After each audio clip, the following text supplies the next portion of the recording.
So our guest today is Molly J. Wilkinson, and she is a trained pastry chef, graduate from Le Cordon Bleu Paris. She's a teacher. She also recently published the very popular book,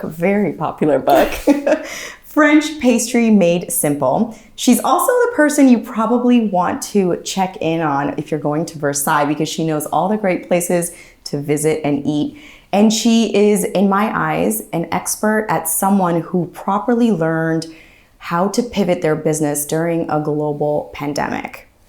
Hello, Molly. Hello, Tracy. Welcome to the podcast that still has no name, but we will find a name. Thank you for being here. Thanks so much for having me. Yes. So to get into your story, you're from Dallas, Texas. I am. You're not specifically Dallas, but kind of on the border, right? Richardson, Texas. So if you want to be very specific. Okay. But, Dallas works too. It's like right on the line. So, okay, got it. So, you come from a background where you grew up with a mom that was working more at home. She was a journalist for a brief moment. Your father was an engineer. Take us back to that time when you were younger and how it was growing up in Dallas, and give us a little idea of when you really got into pastry. From a very young age. Mm-hmm. It's actually hard to remember exactly when, because it probably started when I was around 3 or 4 years old, and I was making cookies with my mom, brownies, different things like that. And it was just the activity that I did at home. Mm-hmm. Mostly with my mom, sometimes with my sisters. There's a lot of fun photos that we have that are going around, of me doing an Easter bunny cake, things like that. Mm-hmm. But I just really enjoyed it growing up. And so that continued as I got older. Mm-hmm. And I was just cooking through school holidays, always in the kitchen, really. So it was really your mom that you have those memories of being in the kitchen with your mom. And I think you mentioned that at age 8 or 10, you were memorizing recipes because you were just so fond of the whole process. I loved it. I loved eating the cookie dough. Yeah. And so that was a big part of it too. Yeah. But I got to the point where I had my 2 favorite recipes, one for chocolate chip cookies, one for brownies, completely memorized them and made them all summer long for all of the school holidays that we had. And to this day, I have a generally good idea of those 2 recipes too. Yeah. So fairly young, you have this kind of spark for something, it's pastry, baking, but you really enjoy and like it, which is why it's so nice to interview you, because you really go through this process. Yeah. In your journey, when you really start taking it seriously, even though there's times where you kind of wonder, can I do this? And I say that because, is it safe to say that maybe you grew up with an idea that a 9 to 5 is kind of more a stable lifestyle, because you grew up with parents that had that lifestyle? I grew up, in a very similar manner. And so we are, accustomed to this idea that a 9 to 5 is something that's safe. So take me to your college years, where this is kind of still established for you. What happens during college? How do you figure out what you want to do? What do you do? Yeah, so exactly what you're saying. Growing up, a 9 to 5 job, that was the goal.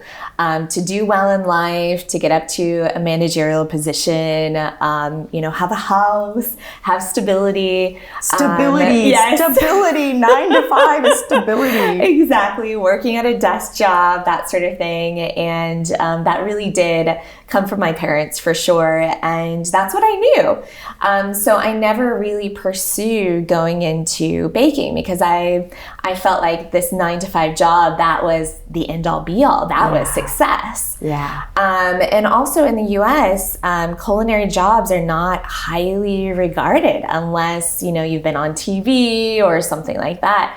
Whereas, not to skip forward or anything, in France it's viewed very, very differently. So at that time when I was in college, I started out and I was like, oh, maybe I'll do an interior design job, something like that. I really liked decorating. Yeah. My older sister had gone into architecture, so I was like, we could do a sister team. I did 1 semester and I was like, no, it's not for me. Right. I know, I really enjoyed it, but I was like, no, not for me. And actually, I'm really glad that I didn't go into it. Right. Then I went into business. Finance specifically was not fun for me at all, or business law. Those two courses, I was like, oh my goodness. Wasn't there a point where your father thought that you were going to be a lawyer? Oh, yeah. And you said, do you know me? Oh, yeah.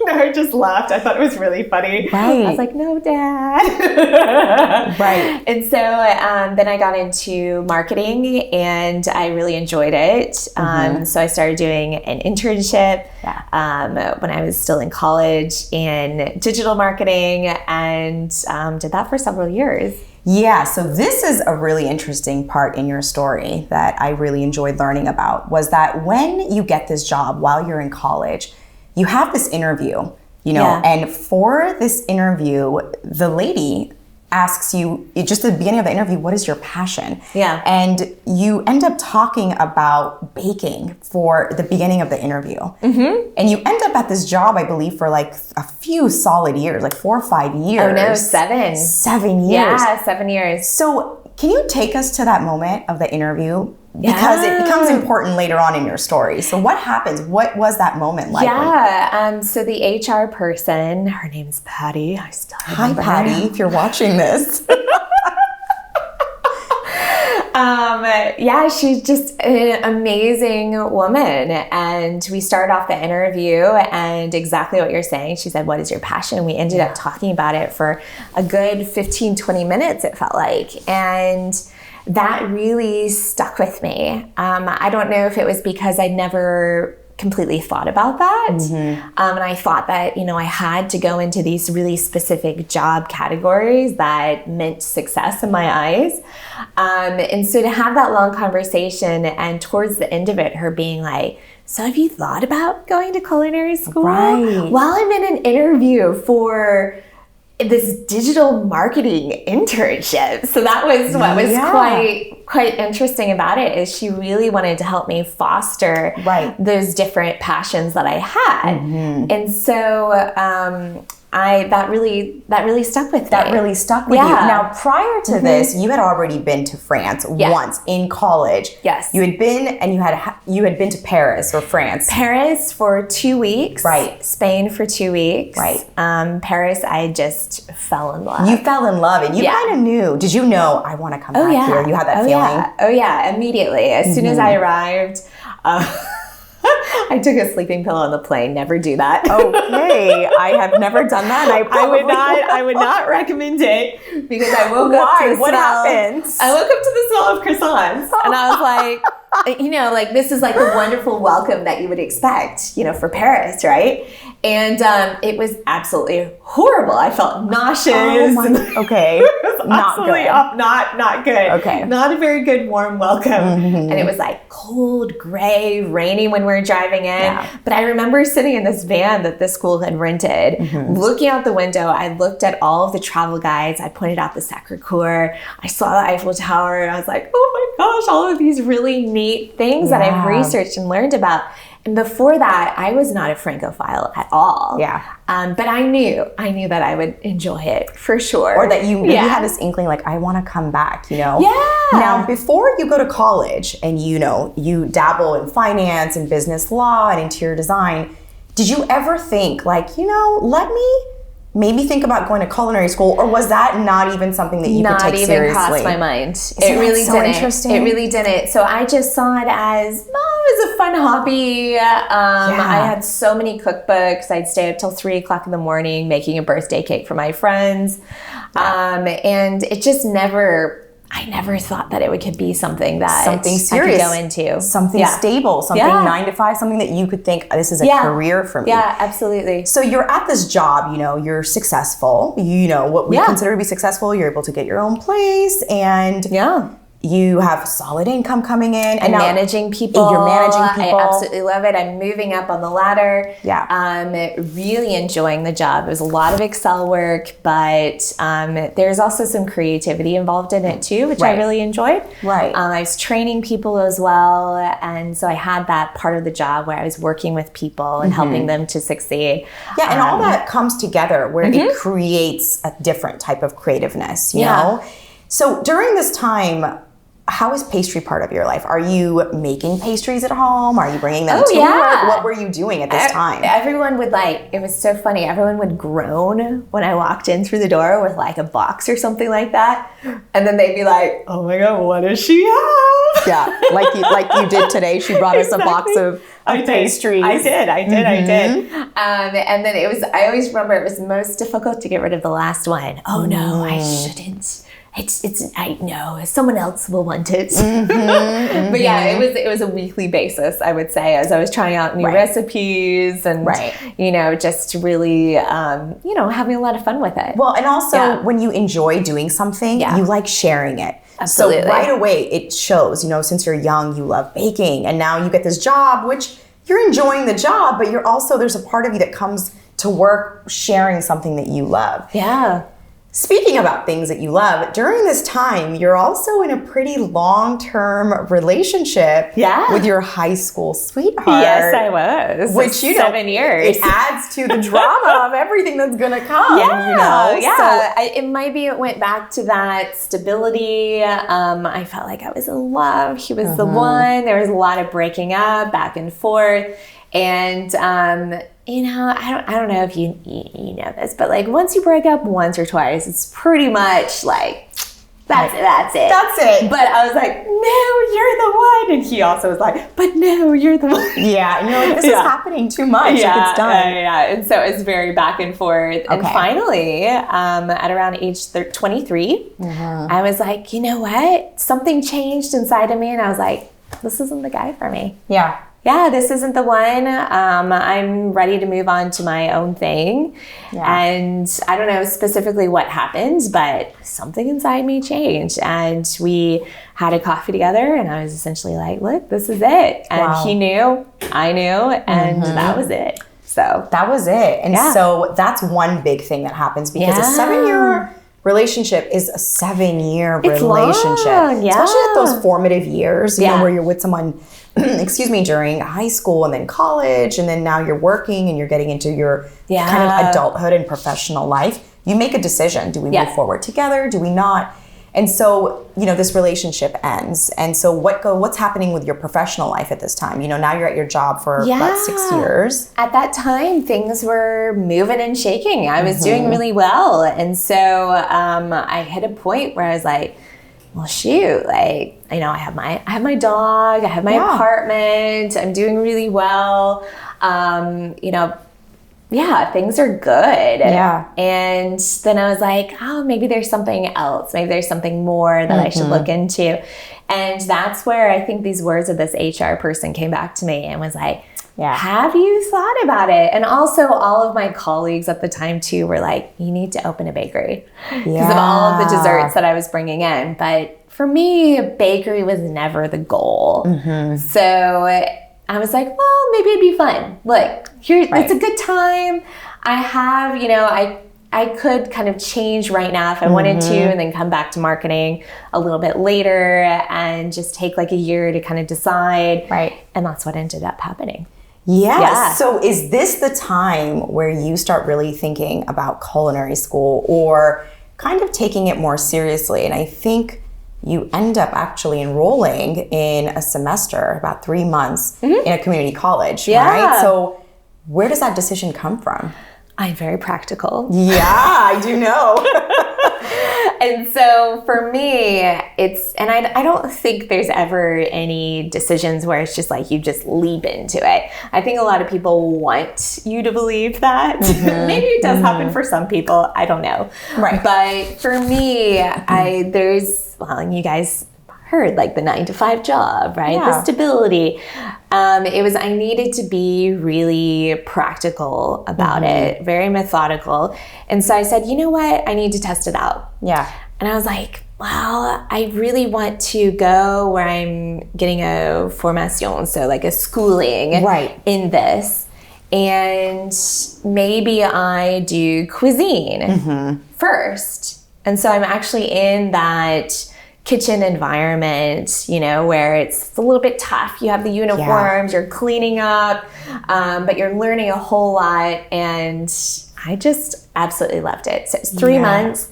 and it was intense. I really did learn a whole lot while I was there. Right. And I remember making like a really amazing chocolate souffle to this day. Still, I'm like, yes. You have talked about this chocolate souffle and how you just were so proud of it and so good. Yeah, but what first try for a souffle. Well, and like my baking when I was in the U.S., it was all American baking. I'd never thought about pastry, and so a souffle in this, short schooling that I had at a community college was kind of the first foray into pastry. And I was like, oh, this is cool. And the techniques are just so much more elaborate and different. And so now you're kind of going into this whole new world. Yeah. So I imagine this period sparks something in you, because now you're not just romanticizing this idea. You're physically in this idea, and now it's becoming more real. Something that you thought, this couldn't be it. I'll just bring pastries and bake, small desserts to where I work at. But now it's like you're actually testing out the waters. And what I really think is a great thing to take away from your story is, even in college, you dabble. You gave yourself that chance to be like, what do I like? You went into finance, you went into business law, you're doing interior design. None of those things worked. And I think a lot of us go through that where we don't know. So you do need to test the waters, and you do need to see. You don't know when you first go into college what you're going to do. And I think someone even told me, look, you can take those skills that you learn, whatever, degree that you get, and you can use that to go into so many different other fields. And like, for example, I was working with someone in marketing who his degree was in theology. And, marketing and so many other fields you can learn. So you can learn on the job and actually take that and, start a whole new career. And so maybe in my mind too, I was like, you know what? I could do something else. Yeah, definitely. Yeah. So you take this, semester. Is it a semester? It's a semester, right? It was 3 months, yeah. And it was at night. I was still working my marketing job. I wanted to have this added in because this is a theme that really plays out in the rest of your life. We'll get to that. But okay, so what happens now? You're working your job. You've just completed the semester of doing bakery and you're loving it. Yeah. You do come from a very supportive family, but also a family that has kind of a definition of what it means to be having a stable life. So how do you approach this aspect now of like, are you telling friends and family like, hey, people might be asking like, are you taking courses? What's going on? I was just very slowly kind of starting to start those little conversations, very slowly. Because on my end too, I was still trying to figure it out. Yeah. And so I was doing a lot of research, and something that consistently kept coming up was in the culinary field, schooling is extraordinarily expensive. And so when you leave, you're in a lot of debt. You're not paid a lot in your career. And I was like, is this what I want? I was like, I know that if I go to a culinary school, I'm paying for it myself. That was very important to me because it would be a second degree. And I just wanted to make sure that I was going into it the right way. Right, because there's a risk involved. Absolutely. There's a huge risk. Absolutely. And if you're going to be investing this time, and luckily enough, you had that support initially, and now you want to be accountable and say, okay, well, if this is something I'm going to do, I have to really do this. Yeah. So how does that happen? Yeah, so like I said, a lot of research. Yeah. I started looking at schools in the U.S., and I looked at, there's the Cordon Bleu in Dallas. Yeah. And it was extremely expensive. And there was a lawsuit for this specifically. There's no longer the Cordon Bleu in the U.S. Yeah. And then I looked at some in New York, and the problem that I was having with American schools was that it included different classes that I'd already taken. So this business aspect, and I'd already gone to college. I already had a marketing degree. I really wanted to focus on pastry and cooking. Yeah. And so Julia Child is one of my heroes. Yeah, for sure. Absolutely. And maybe that those Paris years were coming back to me, and I was like, you know what? Why don't I look at France? I was really nervous about the language. Yeah. I was like, how is this going to happen? So I looked at the Cordon Bleu in London as well. And then I was like, well, you know what? French pastry, it's from France. Yeah. Let's look at that. Yeah. So I narrowed it down to 3 schools, and I ended up going with the Cordon Bleu, just for how well known that it is worldwide, but also the caliber of the chefs there. Absolutely, absolutely. So a lot of people might not know this. I actually worked at Le Cordon Bleu in the restaurant management department for 4 years. I never met you, or at that time I feel like maybe we passed each other in the hall. Yeah, so there's always this connection, you know. So how do you tell this to your family that you're making this decision to go? Well, to make the decision to go and save up enough money for it, I had to move back home. Yeah. So they had to know. I mean, I wasn't going to keep it from them. And so I broke the news and I said, hey, look, I am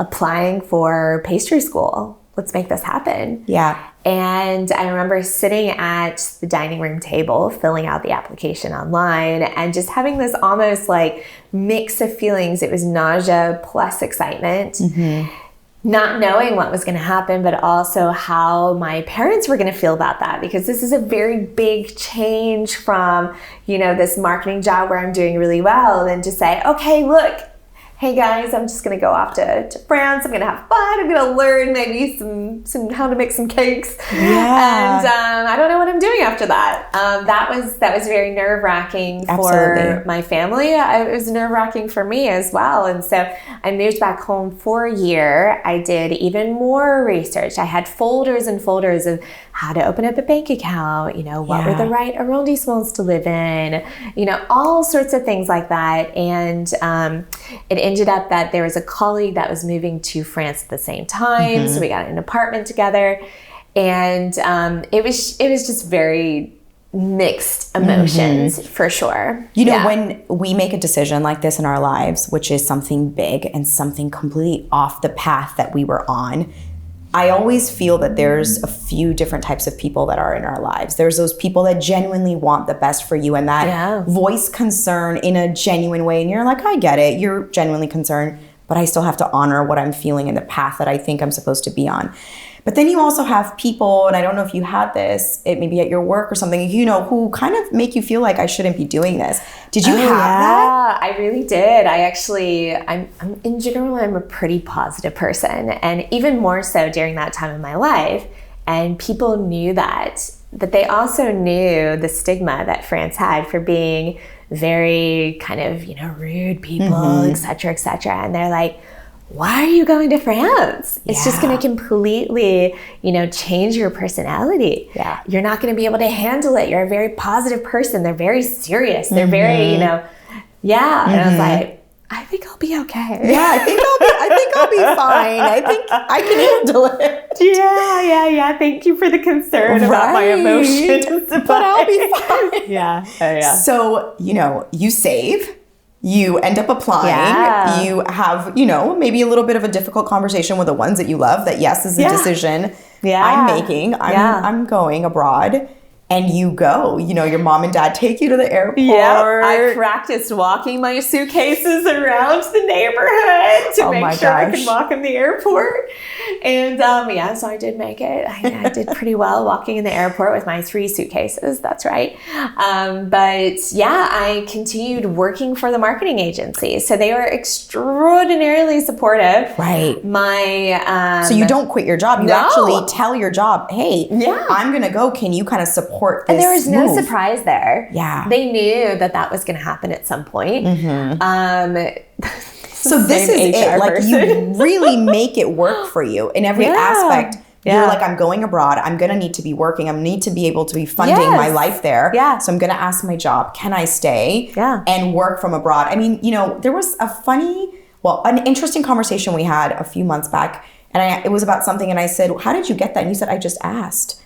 And it's always stuck with me because it's that simple sometimes. You just need to ask. You need to ask the right person, or just be in a situation and say, you know, I feel this way and I'm going to ask. And then happens, what happens? Yeah, and I think in that particular field, it's a very young field, advertising, and the company that I worked for was absolutely incredible, very supportive of their employees, and there had been a couple that had gone to part-time or, you know, that were looking into other things, and I'd seen that around me, and so I knew that it was maybe a possibility. Yeah. And so I just said, hey, look, and I was completely nervous when I asked. Yeah. I was shaking in my boots, had that conversation, and they said, hey, you know, let's make it happen. Yeah. For you. And they were extremely supportive, and it was incredible. So now you're at culinary school, you're going to school full time, and you're working your job that's based in the United States. Absolutely. And you're living, I think, in like these really tiny little, you move around quite a bit. I moved 4 times. Yeah. Yeah, in that year. So I was in each apartment for just a couple of months. Right. And again, we go back to the kind of the theme of stability, because you come from this stable place that you've built for yourself, and now you're in a foreign country speaking, you know, there's a different language barrier to some extent. Yeah. Because at school you can still, you know, learn a lot in English, but you're dealing with all of this. Now, did you go to school for a whole year at Le Cordon Bleu? And what did you study? I did all of the semesters. I studied pastry, got my certification, and it was, you know, taught in French, translated into English. So thankfully, I was able to learn as much as I wanted to while I was there. I was also taking French courses at the Sorbonne. I'm pretty motivated, I would say. A highly motivated individual. So I was exploring France during the time that I had off during the day. Right. I was working in the evenings. I was also trying to make as many contacts as I could, learn as much as I could, and in general, having a great life-changing year. Yeah. We won't go so deeply into how the culinary school was for you. I imagine it was incredible. I imagine it was everything one expects a culinary school to be. And I went into it with that feeling that, look, I'm going to learn as much as I possibly can. Right. And I had a wonderful outcome from it. Exactly. Yeah. So, you know, we go to these schools and we're like, great, I've gotten my degree. I am now certified. But then it's the hard part. That's the hard part. And I had no idea what I was going to do afterwards. You have no idea. And we have parents that are wondering, well, you know, you just invested this time. What now? How do you build a life for yourself with this degree? And so what happens afterwards? Because I imagine that this is the point in the story where you got to really figure it out. You know, it can be beautiful and you're living in Paris, and people that might not necessarily live here, there's this romantic idea of you're going to culinary school, but when you're here, you've got visa issues, you've got issues of, well, money. I need money to live here. If I want to visit back home, I need money. These very real issues. What happens after you graduate? What's the course that you take professionally? Yeah, well, a couple of months before I graduated, I started thinking about it. But the nice thing is that I always had this fallback for marketing. Always, always, always. And that for me was extraordinarily important. And through this marketing job, I had a colleague that happened to be in Paris, and she had 2 French guy friends who happened to be opening a Mexican restaurant, which is like my other love. And so you kind of just like you're kind of like testing the waters, saying, okay, what can I do to stay here? And so I started working with them, and they're like, we could do a work visa for you. You can work for the Mexican restaurant. I was like, I knew that this wasn't like the end all be all what I wanted to do, but it was a way to get back into France when I left. And so I did that for a couple of months, just developing recipes. And as restaurants go, they never really open on time. And so the date kept getting pushed back and back and back. And so at that point, I was back in the US. I stayed up till 4 days before my visa was up. And but the whole time, you want to be back in France. Oh, yeah. You know, that's an interesting thing you mentioned, because when you live in a country and then you have to go back home to your own home, and you want to be back in that country, you're trying to find solutions like, how do I get back? What do I do? Yeah, and I thought that I was going to only be back in Texas for about 3 months or so. I was like, look, we're going to start my visa as soon as I get back. It's going to take about 3 months, and then I'll be back in France. Well, visas never happen like that. And so I was back working my marketing job. You know, and that was great. I was able to go back to that, and I was just not into it at all. I would sit at the desk and I'd be like, Excel, yay, fun. This is it was very hard. Yeah.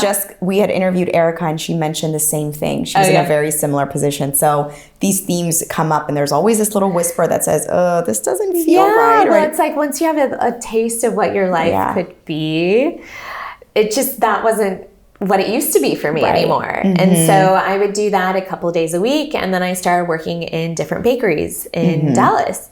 I worked at 3 different ones while I was back home because it's important to move from bakery to bakery to gain as many skills as you can. So I don't know if you know this, but in the restaurant world, bakery world, culinary world, no one really stays in the same position in the same place for very long. Right. You're always bouncing around, and that is very important. Because once you graduate from school, you're always learning. And I knew that. You take those practical skills that you learn in school and then you apply them, but you're also finding out the best way to do certain things. Absolutely. And learning from everyone else around you, because there's no one perfect way. You might feel like this specific method is the right way to do it now, and then you learn from someone else a different way, and it's just kind of changes. Or after the repetition of doing a task, maybe you find just one little improvement that makes it better and better and better. And so that's what I was doing. So very physical work, a couple of days a week, very mental, tiring work a couple of days a week too. So I would come home, I was still at my parents', sit on the couch and be like, I'm just exhausted. But you want to go back to France. Absolutely. So take us to that. How do you get back, find your way back here? Well, my older sister one night sent me a Facebook page. It was the chateau in the south of France. And I was like, oh, wow. And so I started reading through their different, postings, and they were talking about opening a cafe at some point. And so I reached out to them 10 o'clock at night. I was like, let's just see how it goes. And the next morning, I'm driving in traffic. There's a standstill. I happen to open up my phone, and the chateau had written me back, and they were like, we're very keen to talk with you about having you possibly come for the summer. And I was like, oh man, this is the opportunity. And so I put in my notice with my marketing job. I knew my bakery job, the one that I had currently, was coming to an end. And I packed my bags because I knew that I could come to France for 3 months without any specific visa. And I was going to use that time to look for the next opportunity. So I brought my resume. I started handing it out to every single place that I could think of. I was in Paris for a month, literally every single day, going door to door. Yeah. And talking with people and saying, do you need anyone? This was a part of the story also that I wanted to highlight, because you literally took your CV, your resume, and you went from bakery to bakery to bakery saying, I'm ready to work. I want to work for you. Because I think your desire became too just overwhelming to think that I would have to go back. You knew that you belonged here. You knew that you wanted to be here. I wanted to try to make it work. Yeah. And I knew for that, and it comes back to my roots too, from what my family taught me. It requires a lot of hard work. Yeah. And, I also tell a lot of people, because I get a lot of questions about visas and things like that. And I'm like, France makes you work for it. And it's not easy. You can't just move to another country. Yeah. And so I happened to have 2 possibilities that popped up. In the meantime, I was working at this chateau in the south of France, which was an incredible, very inspiring position as well. And came back. One of the jobs fell through at a bakery. The job at a cooking school actually happened. And I was like, okay, let's see how this goes. Right. Yeah. Okay. And I was able to get a visa with it. Yeah. So, perfect. So, things work out, they worked out in the way that they were supposed to. And you might have been moving from one job to another at that time. Yeah.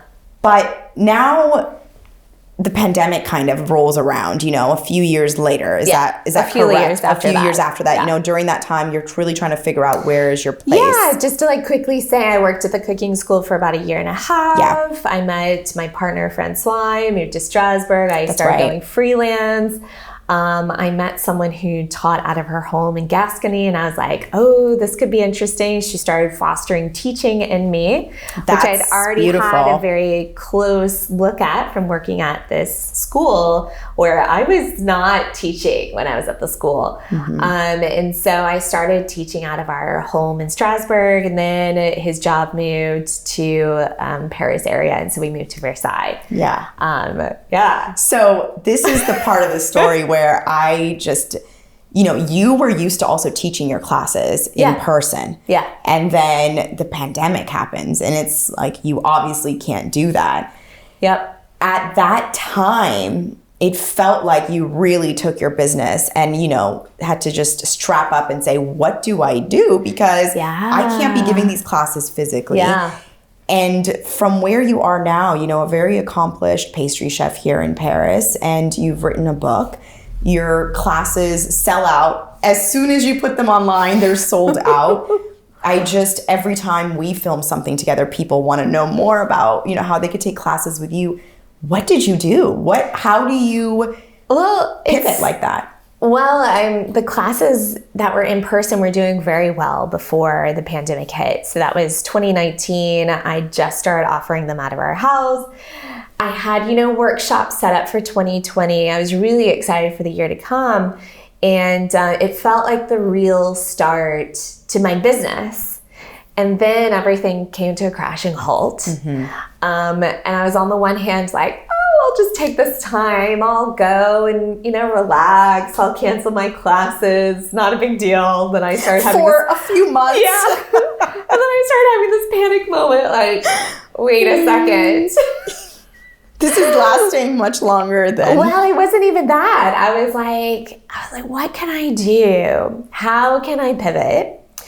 And someone shared on Facebook this woman that was teaching classes online. And it was 3 classes for like 10 euros, not each, like total. And I was like, wow. I was like, that's really cheap. I could charge a little bit more. I could go to 12. I could go to 15. Yeah. But also I was like, that's a really cool idea. People are looking for things to do at home. I was like, you know what? It's a great way to create a community aspect too. And so I started teaching online, and it became a really big thing. It did. I started out with 25 people in the classes, and it went all the way up to about 50. And people would join time and time again. They get to know like the other people that were on, the calls together. People baked with me. And at that same time, I was also writing a cookbook. And so I was testing out recipes during the day. I was doing my live classes at night. So the live classes were at like 7:00 at night, my time.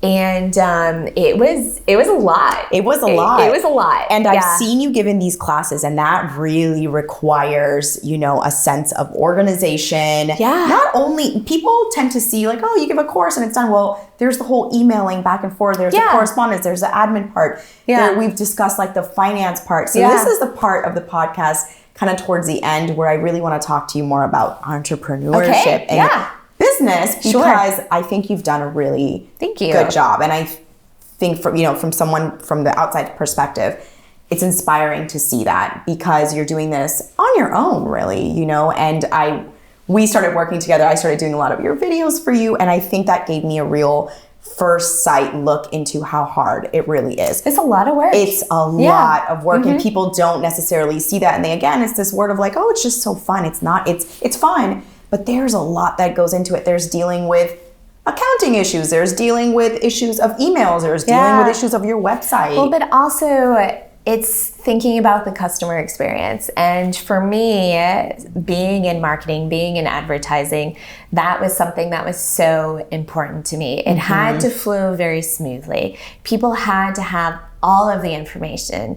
It needed to be very organized because I didn't want to show up for a class where, the teacher didn't know like the flow of things or, what was going to go next, what materials were needed, things like that. And so I really took as much time as needed to make sure that every single course was laid out. I had recommendations for what they needed. I had preparation notes. You know, here's a Zoom link. If you don't know Zoom, you can do this. Like, you know, all sorts of things. I'm just looking at this while I listen to you because I do have this question before we wrap up here. What's your favorite I have a hard time saying this, productivity hack for entrepreneurs? What would you say? Because I know you have a few. I don't. I really don't. Molly, yes you do. How do you manage everything? I would say like, well, and I think it's really hard. What really helped me was when I got to the point where I could hire an assistant. Yeah. Because it was last November before the holidays hit, and I was just so overwhelmed. Yes, I remember. Yeah, so overwhelmed, and I was like, oh man, I could hire someone right now. This would be great. I finally got to that point where I was making enough that I knew I could take someone on, which was a really exciting place to be in. It's exciting because you've earned it and you feel like I want this person on my team who's going to help me to grow because I love what I'm doing and I want to naturally expand. Yeah. And I had lots of ideas for what I wanted to do. And so being able to get an assistant was fantastic. Something that I learned recently, which has been very helpful, is to take each day of the week and plan out what theme that day is going to be. Yeah. So for me, my Tuesdays and Thursdays, I either have classes in person, or I am developing recipes. Yeah. So that's your productivity hack, right? For us. Absolutely. There we go. Absolutely. There we go. We have it. We have it. So I have one more question, and then we're going to end with rapid fire questions. Oh, okay.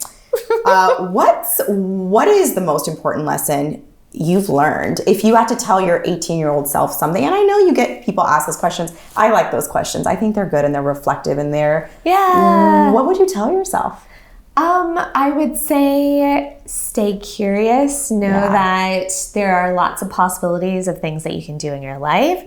Be very open and do as much as you possibly can. Yeah, I agree. For sure. Definitely agree. That's a great one. Okay, are you ready for... Rapid fire? Okay, let's do it. The first one you're gonna like. Am I answering in like one word? Just one word. Okay. Ready? Okay, ready. Croissant au pain au chocolat. Pain au chocolat. Oh my goodness! Oh, I love chocolate. Pain au chocolat? I love chocolate. Over a croissant? But now you're gonna have folks be like, but now it's not pain au chocolat, it's a chocolatine. That's true. Chocolatine. Pepsi or Coke? Neither. Oh my God. Who are you? I never drank sodas growing up. Oh, wow. Okay. Maybe it impacted my taste buds. Maybe. I don't know. Pizza or pasta? Oh, that's hard. I would say pizza immediately. Oh, okay. Champagne or wine? I love how you have a thought of what I'm going to answer. You really do. Champagne. Yeah.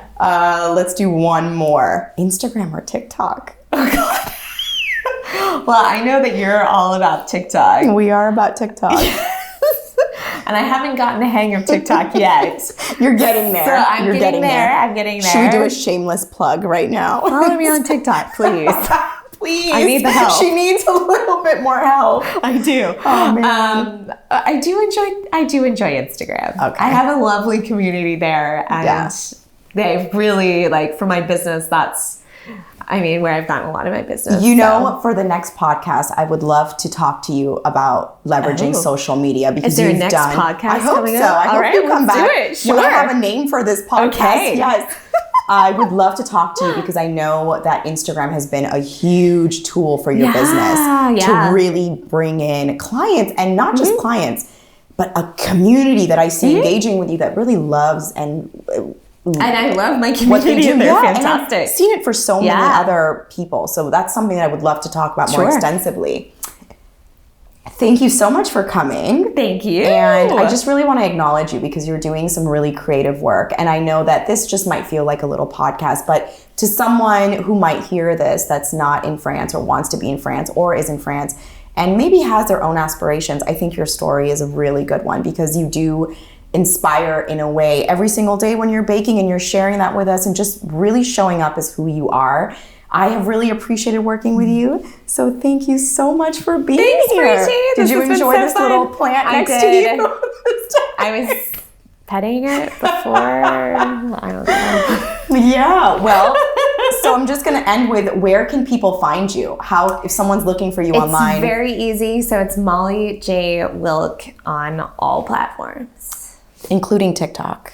Including TikTok. And my website is literally mollyjwilk.com. It's very easy. Great. Yeah. Well, thank you.